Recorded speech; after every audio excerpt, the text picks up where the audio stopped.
اچھی تو ہر تفسیر ہی ہے، کوئی ایسی تفسیر تو نہیں ہو سکتی جو بری ہو، نعوذ باللہ، یا غلط ہوگی یا صحیح ہوگی۔ تو انہوں نے ایک لفظ استعمال کیا سورہ واقعہ میں، قسم اٹھاتا ہوں اللہ کے نبی علیہ السلام کے دل کے اس حصے کی جس پہ قرآن نازل ہوتا ہے۔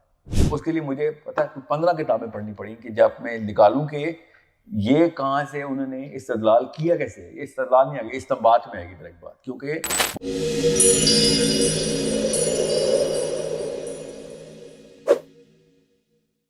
فقہ کا لفظ اور اچھی اور برے کا لفظ ایک ہی جملے میں استعمال نہیں کر سکتے ہم۔ اچھا اور برا جگہ کے لحاظ سے، وقت کے لحاظ سے، بندے کے لحاظ سے بھی فرق ہو سکتا ہے۔ آپ کو کوئی چیز اچھی لگ سکتی ہے، مجھے نہیں اچھی، وہی چیز بری لگ سکتی ہے۔ اچھے برے کی جو ڈیفینیشن ہے نا، وہ ایک ایموشنل ڈیفینیشن ہے، کلچرل ڈیفینیشن بھی اچھی ہوتی ہے۔ پاکستان میں کوئی چیز کام کرنا اچھا ہے، وہی کام امریکہ میں کرنا برا ہے، ٹھیک ہے۔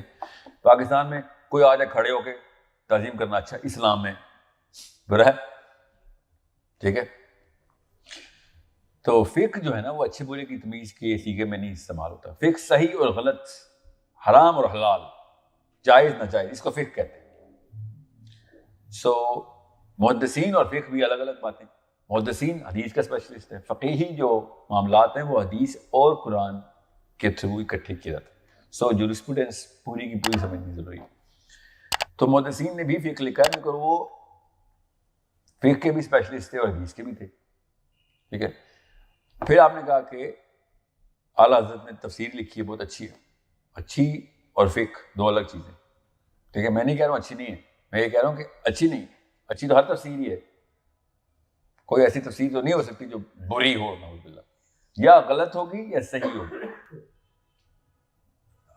اب وہ میں اور آپ کمپیریٹیو کرٹیکل تھنکنگ سے، کمپیریٹیو انالیسس سے وہ اس نیریٹو کو کوالیفائی کرنے کی پہلے ایک اہلیت رکھیں گے کہ یار اس کو کس کی وجہ سے۔ میں آپ کو ایگزامپل دیتا ہوں۔ اعلیٰ حضرت صاحب نے جس بنا پہ سورہ واقعہ کی تفسیر کرتے ہوئے اللہ تعالیٰ جب کہتے ہیں نا کہ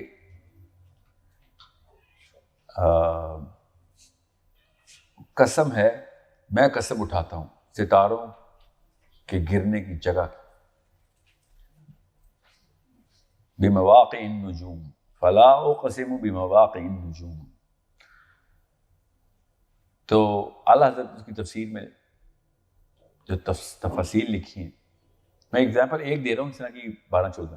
سورہ معارج میں ڈفرینشیل بہت بڑا ہے، تکویر میں ڈفرینشیل بہت بڑا ہے ان کا، تو سورہ فاتحہ میں بھی ڈفرینشیل بہت بڑا ہے۔ مطلب میں کہاں سے آپ کو کمپیریٹیو اسٹڈی کرنی پڑے گی۔ تو انہوں نے ایک لفظ استعمال کیا سورہ واقعہ میں، قسم اٹھاتا ہوں اللہ کے نبی علیہ السلام کے دل کے اس حصے کی جس پہ قرآن نازل ہوتا ہے، سمجھ رہے؟ فلا اقسم بمواقع النجوم، غور سے سمجھیں عربی کے الفاظ کیا ہیں۔ میری تعلیم نہ پاکستان کے اسکالرز کے اندر ہوئی نہیں ہوئی، تو مجھے یہاں آ کے نا ایکسائٹمنٹ ہوتی کہ اور اینگل بھی مل رہا ہے، علم بڑھ رہا ہے، اور اچھا گمان رکھنے کی ٹریننگ تھی میرے ساتھ کے تھرو۔ تو میں یہ نہیں سوچتا ہوئے یہ غلط، کافر، نہیں، گمراہ نہیں، کچھ تو ہے ان کے پاس جو کہ اللہ تعالیٰ نے الفاظ استعمال کیے ہیں، اور جمہور علماء نے لکھ دیا، عرب کے بھی۔ میں نے پاکستان کے 2 اسکالر جو ہے نا تفصیل سے 3 پڑھ لی، تینوں نے بھی یہ جملہ نہیں لکھا، اعلیٰ حضرت نے لکھا ہے، چوتھے ایسے اسکالر کو میں پڑھا کہ فلا اقسم، میں قسم اٹھاتا ہوں بمواقع النجوم، اس نجوم ستاروں کو، اس جگہ کی جہاں ستارہ ٹوٹ کے نیچے گر جاتا، اور اگر تم جان لو اگر تم جان لو تو یہ بہت ہی بڑی قسم ہے۔ اس میں نے یہ ڈھونڈنا شروع کیا کہ نبی علیہ السلام کے دل کا وہ حصہ جس پہ قرآن نازل ہوتا ہے، یہ کہاں سے فٹ ہوا ہے، جو عربی میں نہیں لکھا ہوا ہے، اور انہوں نے بریکٹ میں نہیں لکھا ہوا، انہوں نے صراحت سے یہ بیان کیا۔ یہ ایک ایکسائٹنگ فیکٹر تھا میرے لیے، ٹھیک ہے۔ میری نفسیات میں ایک خانہ کھل رہا تھا کہ دیکھیں تو یہ کہاں سے آیا۔ اس کے لیے مجھے پتہ ہے 15 کتابیں پڑھنی پڑیں کہ جب میں نکالوں کہ یہ کہاں سے انہوں نے استدلال کیا، کیسے، یہ استدلال نہیں آئے گا، استنباط میں آئے گی ڈائریکٹ بات، کیونکہ بہت بڑا مسئلہ پڑ جائے گا کہ اللہ کی قسم کی بات ہو رہی ہے نا، کوئی نصیحتوں کی بات ہو رہی ہے میرے اور آپ کے ماما چاچا کی، اللہ خود لکھ رہے اور اللہ قسم بھی اٹھا رہے اور کہہ رہے ہیں اس سے بڑی کوئی قسم نہیں. The problem is very big there. سمجھ رہے ہیں؟ سو میں آپ کو کیوں کہہ رہے ہیں آپ کے اس سوال میں کہ فرق آئے گا؟ ہاں فرق آئے گا. پھر اس کے لیے عام بندہ کیا کرے؟ تو پھر عام بندہ پھر وہی تفسیر پڑھے جو اسٹوڈنٹس کے لیے لکھی ہوئی ہے. عام بندہ صرف وہ تفسیر کھولے. جس کی پہلی دفعہ تفسیر کھولنی ہے وہ کنز الایمان نہ کھولے. ٹھیک ہے؟ وہ بحث مباحثے کے اندر پھنس جائے گا, ڈفرینشیل کے اندر پھنس جائے گا. اس لیے میں تفہیم القرآن کے اوپر اتنا فوکس کیوں کرتا ہوں؟ وہ اسٹوڈنٹ یوتھ کے لیے لکھی ہوئی ہے. ایسی عام الفاظ, direct imperative statements, discussions, parallel narratives. Maududi صاحب کہہ رہے ہیں قاری کے ذہن میں یہ سوال آ رہا ہوگا اس وقت, اللہ کی قسم میرے ذہن میں اس وقت سوال آ رہا ہوتا ہے. تفہیم کی خوبصورتی یہ ہے کہ وہ بتاتے ہیں کہ نفسیات سمجھتے, گرامر سمجھتے تھے ہماری سوچنے کی. جب سورہ ہود میں 13 لیکچر ہیں, 13 کے 13 دفعہ میں کہتا ہے یار یہ پتہ نہیں کیا بات ہے. پھر مجھے عادت ہوگی, میں نے کہا آپ بتائیں گے, اور آگے قاری کے ذہن میں یہ سوال آ رہا ہوگا. ٹھیک ہے؟ So it's a big gift. Youth needs to be developed on first initial platform of thought. پھر کہیں جا کے علماء کی تفسیر, علماء اپنے امتداد میں جو تفسیر لکھتے ہیں, معروف القرآن عام بچہ نہیں پڑھ سکتا, ہضم ہی نہیں ہوگی. ٹھیک ہے؟ تاکہ عثمانی صاحب کی جو بیانیہ ہیں وہ بہت عام فہم ہے. مولانا محمد شفیع صاحب کا نہیں تھا. اس وقت علماء کی یہ گرامر نہیں تھی.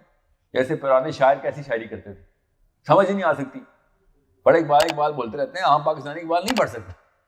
ٹھیک ہے؟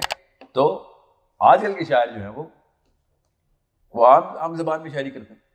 اردو ان کو آتی نہیں اس لیے بھی, مگر فرق تو ہے نا.